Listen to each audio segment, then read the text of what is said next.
Hey everyone, Georgie here with Ukraine Matters. I've been recording this video multiple times by now, and I want to make sure that what I'm saying here is as precise as possible. In this video, we're going to be looking at the summer campaign of the Ukrainian offensive, the results of this campaign, and what we could expect going forward. I'm going to be looking both at the good and at the bad. Certain things that I say might make you feel uneasy, but please give it some time. There's a big likelihood that I will cover it later down the line in the video. With this small preamble, let's get into the discussion. To define this summer offensive that we're going to be talking about, we need to set up certain boundaries. Because the war is long, and it was going before the summer offensive, and it's going to continue after. But we are looking to evaluate a very specific period in time and a very specific operations. In my perspective, what I mean by the Ukrainian summer offensive and evaluation of a Ukrainian summer offensive means that after Russian offensive in winter that achieved almost nothing, we then go into the period of a little bit of a lull, where there was uncertainty about Ukrainian deliveries of weapons and supplies to Ukraine, because we know for a fact that their offensive campaign was expected to begin earlier in the spring. It was supposed to be a spring offensive. Because of the certain reasons, it started only at the start of the summer. That is official. If I am not wrong, the official start date is counted as the 8th of June.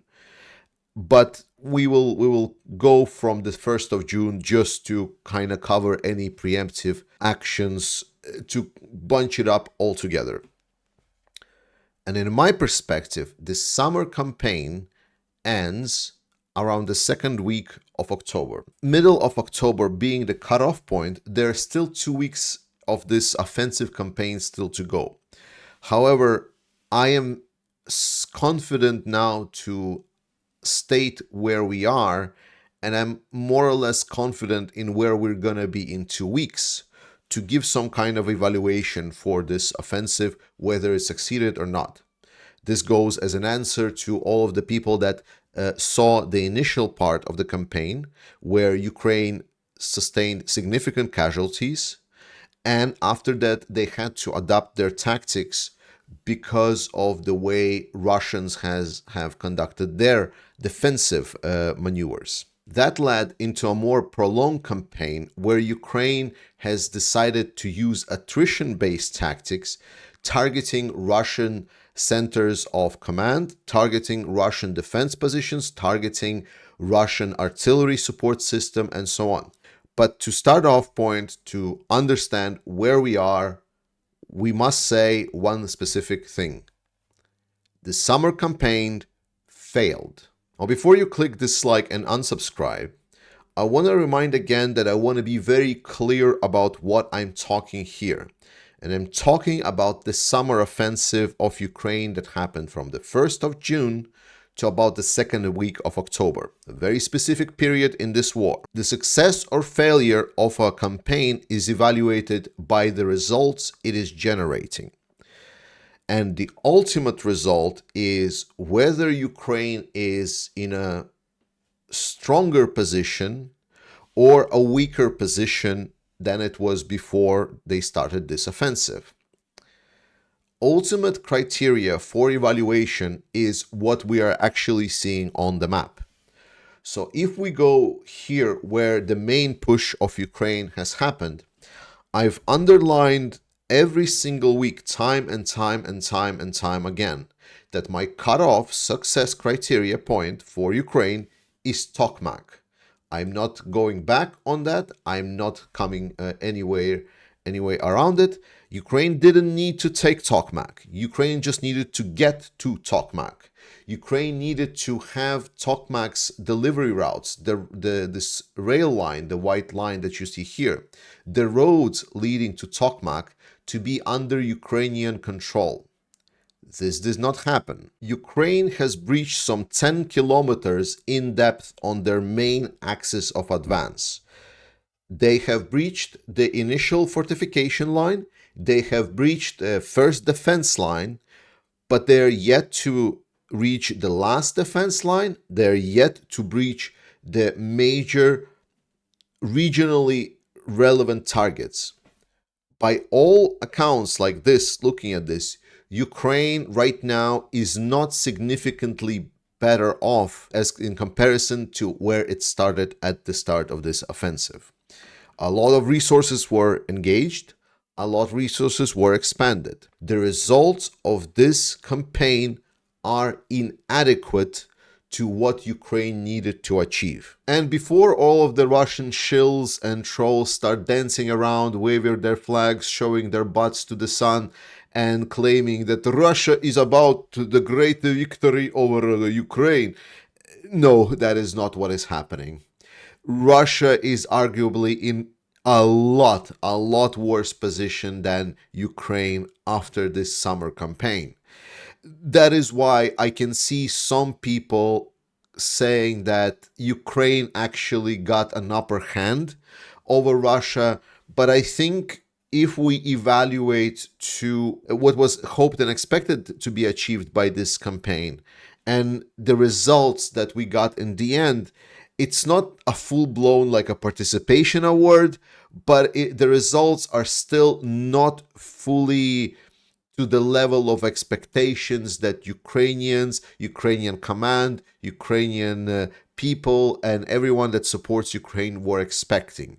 So I have no problem claiming that this specific operation indeed failed to reach the desired goals that were outlined. But you could say, Georgie, but didn't you say that we don't know the goals because they were never outlined officially of what Ukraine tries to reach in this offensive?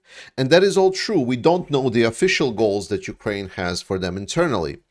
What we do know is the situation that Ukraine found themselves in. I've expressed multiple times that Ukraine is taking a bit of a gamble with every time it was promised another significant package of weaponry. Whenever we got at the start of the year that Ukraine will get infantry fighting vehicles, tanks, and later maybe airplanes, we can bunch up in there as well somehow. But the point was, because we are democratic countries that support Ukraine, a lot of our democratic consensus is built on popular narratives. It is important for our politicians to continue doing the things that are popular. They can do the things that are right, but they cannot do the things that are right and unpopular. Then it becomes a problem.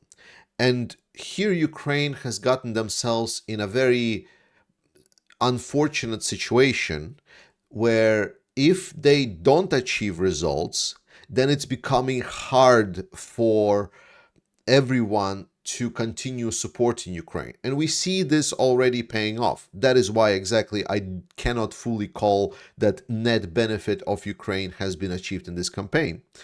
We see that Ukraine is having harder time securing additional packages. We see that on the political stage, there is more and more discussion of the situation in Ukraine on how we can do it to help. And there is more and more people that are gaining popularity.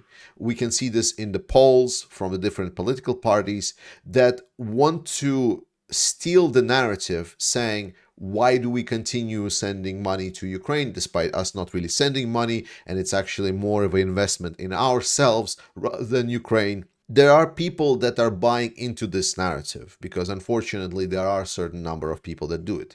If people don't see a visually significant, as again, unfortunate, as inhumane as it sounds, as because a lot of Ukrainian soldiers paid a lot of lives, they sacrificed a lot to achieve those 10 kilometers we're talking about here. But Ukraine is a little bit, unfortunately, dependent still on the popular opinion, which helped a lot Ukraine at the beginning. it riled up a lot of support for Ukraine. But now we just see, without significant results, there is a little bit of this support waning. It is nothing to do with how Ukraine is performing. It is nothing to do with the situation on the battlefield. It's more to the fact that there are very, very simple metrics that are being applied for a wider population to evaluate whether Ukraine doing good or bad. And we talked right now about the bad. Now let's talk about the good. Because as unfortunate it is that the situation does not follow the favorable scenario for Ukraine, that the offensive didn't bring the results, but we saw what would have cost it Ukraine if Ukraine would continue their offensive as they planned.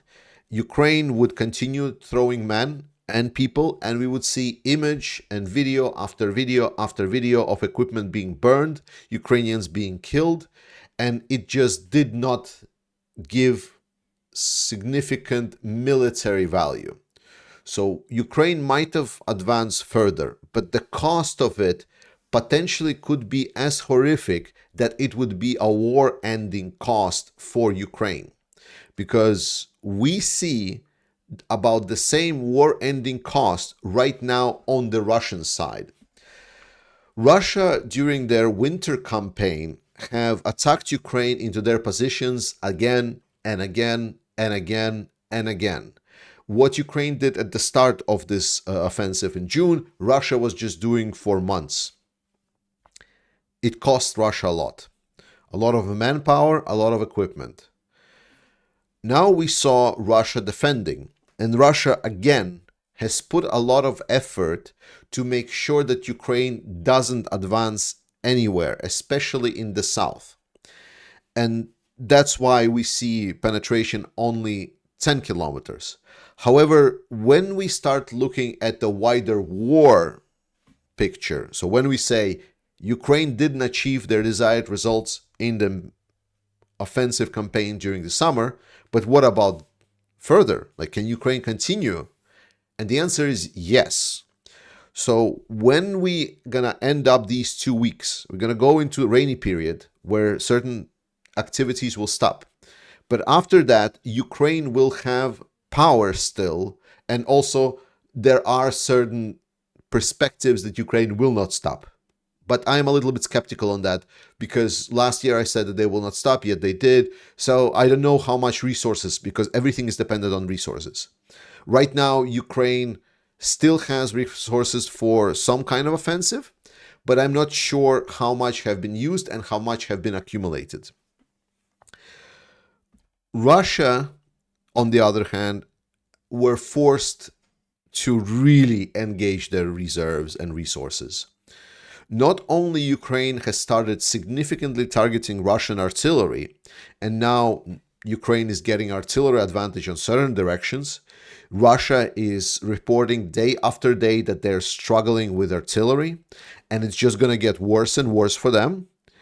But we also see that Russia were forced to engage armies to counterattack Ukraine and use the resources that they were planning to build up for offensive against Ukraine. Because in the war, as I explained a lot, it's like a boxing match. You need to attack, and then you need to defend, and then you can attack again. And the same goes for the Russians in this case. So they needed to defend, and now after that defense, they would need to attack Ukraine again, like a next round. However, instead of attacking, Russia essentially used the second hand to completely block themselves.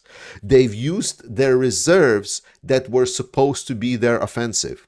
So Russia, in a current situation, finds itself where they do not have offensive offensive potential, not the capabilities. They still can try to attack. This is something I want to try and underline every time. The fact that Russia does not have the resources to do it doesn't mean that they can forfeit that and essentially burn or cut their own hand and just attack anyway, just because they can. Because there are still people on the front line, technically, they can still be thrown into Ukrainian trenches, technically, even if it costs them like pretty much everything.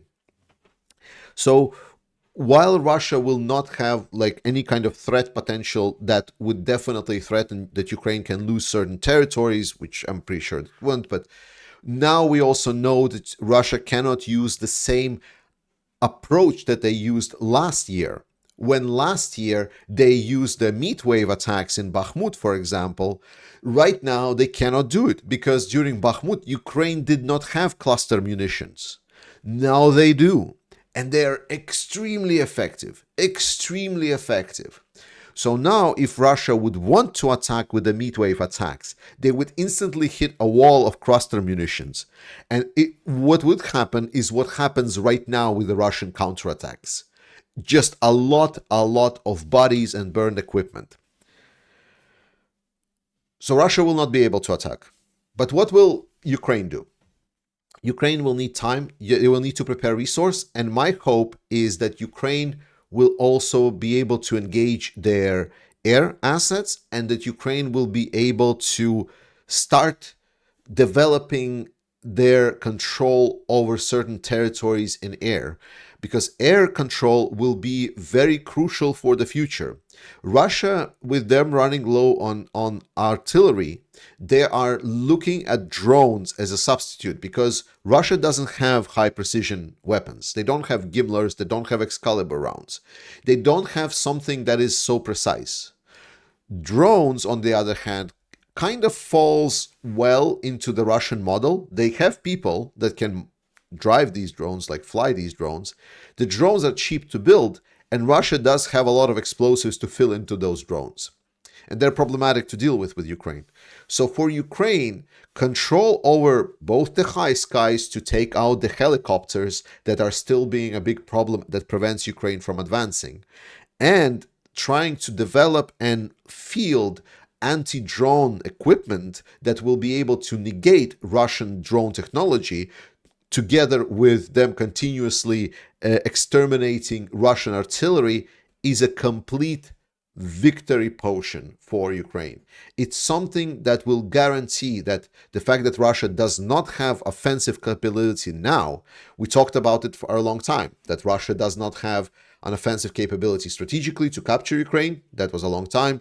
Then we talked about that after winter offensive, Russia does not have operational capability to capture region. Right now, Russia is borderline, absolutely borderline, lacking the capability to do tactical gains. So ability to capture a settlement, like a small village or a nice position on the battlefield. Right now, it seems that Russians military is so running out of steam and resources that it's already getting there.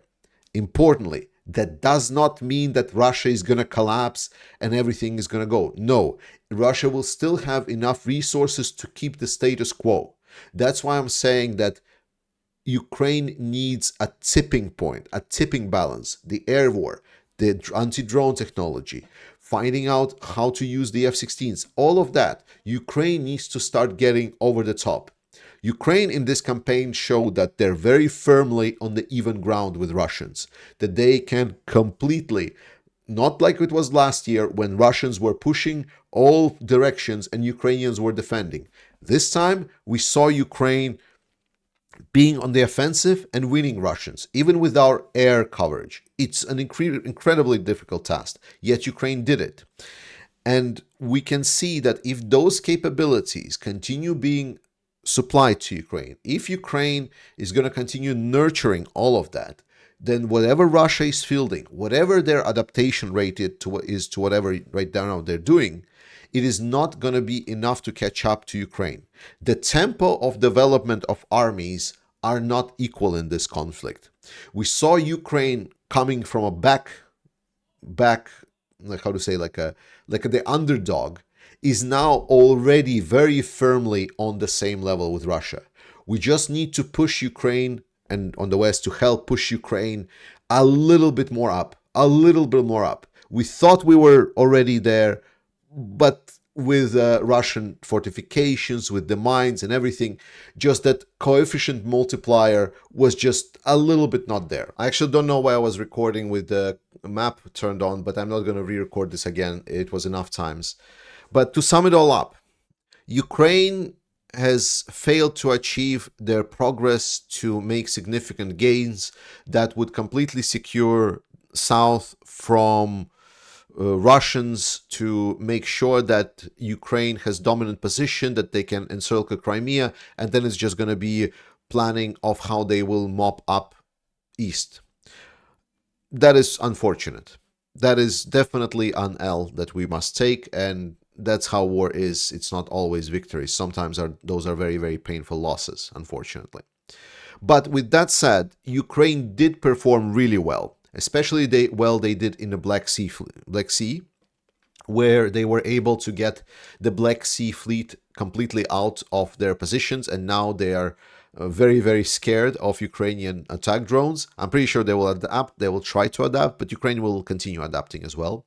Secondly, that Ukraine is very successful now in developing their long-range capabilities to strike and harass Russian production, which is really important. It's a mandatory thing. Russians are also adapting. They have the glider bombs, they have their certain adaptation, they are adapting certain tactics. But we see that Ukraine is bringing on the capabilities that were missing for it, and it brings Ukrainian army to a very strong point in the future. There are many challenges for Ukraine to come, but we see that it's a firm position that Ukraine is now taking. Russia has been, at least at this point, military exhausted. It doesn't mean that it's going to collapse. It means that it cannot attack. Very different things. But they can still try to mobilize people. It's going to be more problematic than the last time, because right now supplies of Russian equipment are slowly but surely drying up. There is still no country in the world that is ready to supply Russia with hundreds and hundreds of armored fighting vehicles, artillery. Russian military is still very long. Sorry, I would rather say the Soviet heritage, because that's what Ukraine is fighting. They're not fighting the Russian military potential. They're fighting the whole Soviets, the superpowers of the world, military potential that was accumulated over 50 years. And I'm sorry that it takes for a country that is 3 times smaller than that, with a hesitant support from the Allies, to not completely disintegrate that superpower stockpiles. It just takes a bit. So Ukraine is doing a great job. It's going to be challenging to go on, in a sense that Ukraine needs to make sure that it secures supplies from the partners, because they didn't achieve the results. So they need to take into account and make sure that weapon deliveries are transitioned into the technical discussion point. Right now, there is a lot of political discussions of weapons deliveries.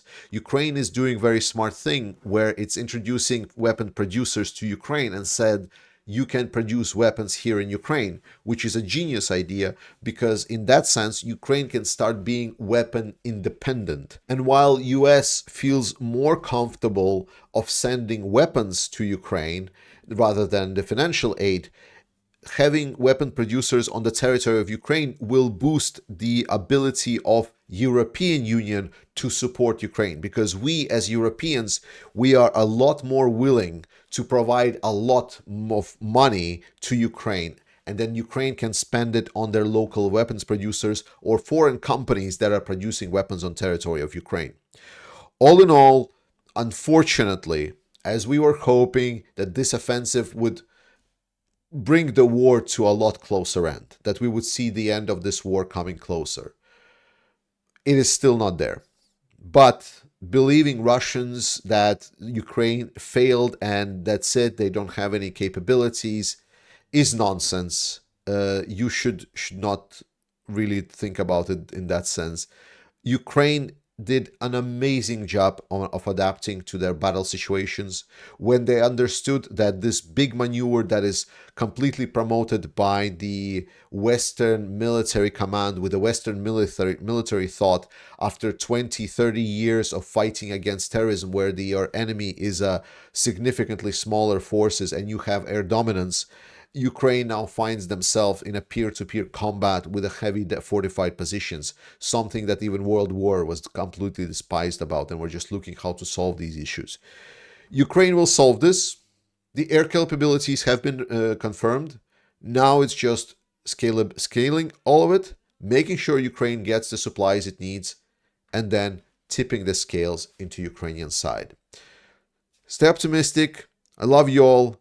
Thank you so much to moderators. Thank you so much to everyone. Please see the NAFO 69 Sniffing Brigade gathering that we do for a truck to the Armed Forces of Ukraine. Please help the Armed Forces of Ukraine in the link below. Slava Ukraini, and I'll see you next time.